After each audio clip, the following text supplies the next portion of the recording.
ಏನು ಯಾವಾಗ 3:45 4 ಗಂಟೆ ಆದಮೇಲೆ ಶಾಸಕರು ಬಂದರು, ಅವರೆಲ್ಲ ಪ್ರೀ ಪ್ಲ್ಯಾನ್ ಮಾಡಿಕೊಂಡು ಚೇಂಜ್ ಮಾಡಿ ಇದೇ ಥರ ನಡೀಬೇಕು ಅನ್ನೋದು ಮಾಡ್ಕೊಂಡು ಹೋದರೆ ನಮ್ಮ ಮೇಲೆ ಸುಳ್ಳು ಆರೋಪ ಮಾಡಿ ಕಲ್ಲು ತೂರಾಟ ನಾವು ಮಾಡಿದ್ವಿ ಅಂತ ಹೇಳಿ ಲಾಠಿ ಚಾರ್ಜ್ ಮಾಡಿದ್ದಾರೆ.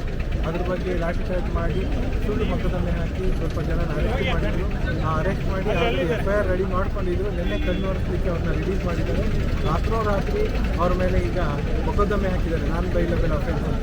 ಯಾರ್ಯಾರು ಮೈಕ್ ಇಟ್ಕೊಂಡು ನಿನ್ನೆ ಪ್ರತಿಭಟನೆ ಮಾಡ್ತಾಯಿದ್ರು ಅವರು ಎಲ್ಲ ನಿಮ್ಮ ಮಾಧ್ಯಮದ ಮುಖೇನ ಎಲ್ಲ ವಿಡಿಯೋ ಚಿತ್ರೀಕರಣ ಇದೆ, ಅದರಲ್ಲೇ ಗೊತ್ತಾಗ್ತದೆ ಅವ್ರು ಯಾರ್ಯಾರು ಮೈಕ್ ಇಟ್ಕೊಂಡು ಪ್ರತಿಭಟನೆ ಮಾಡ್ತಾಯಿದ್ರು. ಅವ್ರ ಮೇಲೆಲ್ಲ ಪೊಲೀಸರಿಗೆ ಕಲ್ಲಲ್ಲಿ ರಕ್ತ ಬರುವ ಹಾಗೆ 8 ಜನ ಹೊಡೆದಿದ್ದಾರೆ ಅಥವಾ 7 ಜನ 8 ಜನ ಹೊಡೆದಿದ್ದಾರೆ ಅಂತ ಹೇಳಿ ಸುಳ್ಳು ಕೇಸ್ ಹಾಕಿದ್ದಾರೆ.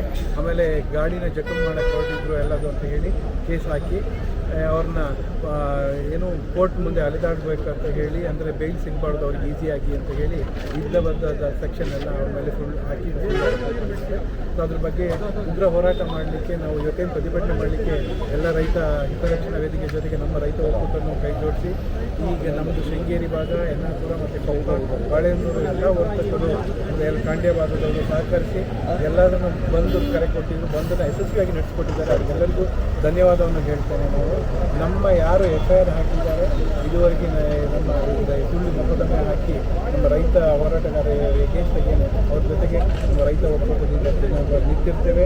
ಅದನ್ನು ಏನು ಈಗ FIR ಹಾಕಿದ್ದಾರೆ ಅನ್ನೋದನ್ನು ಅವ್ರು ಕೇಳಿದ್ರೆ ಆಲ್ರೆಡಿ FIR ಹಾಕ್ತಿದ್ದೀವಿ, ನಮ್ಮ ಪ್ರೊಸೀಜರ್ ಮಾಡಿದ್ದೀವಿ. ಇದು ಸಣ್ಣ ಪ್ರೊಸೀಜರು ಅಂತ ಹೇಳ್ತೇವೆ.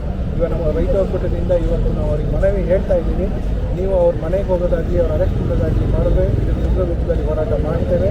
ಇದ್ರ ಬಗ್ಗೆ ನಮ್ಮ ರೈತ ಒಕ್ಕೂಟದಿಂದ ಈ FIRನ ಹೈಕೋರ್ಟ್ನಲ್ಲಿ ಕ್ವಾಶಿಂಗಿಗೆ ಫೈಲ್ ಮಾಡ್ತೇವೆ. ಅವ್ರಿಗೆ ಯಾವುದೇ ಥರದಲ್ಲಿ ಕಾನೂನು ಸಲಹೆ ಮತ್ತು ಕಾನೂನು ರೀತಿಯಲ್ಲಿ ಹೇಳ್ಬೇಕು. ಎಲ್ಲರಿಗೂ ನಾವೇನೇ ಅವರಿಗೆ ಬೇಲಿಗಾಗಿರ್ಬೋದು ಅಥವಾ ಇನ್ಯಾವುದೇ ಥರದಲ್ಲಿ ಲೀಗಲ್ ಹೆಲ್ಪ್ ಬೇಕಿದ್ರು ನಮ್ಮ ಒಕ್ಕೂಟ ಪರವಾಗಿ ಅವ್ರ ಕಡೆಗೆ ನಿಂತು ಅವರಿಗೆ ಹೆಲ್ಪ್ ಮಾಡಬೇಕು. N4 ನ್ಯೂಸ್, ಇದು ನಿಮ್ಮ ಧ್ವನಿ.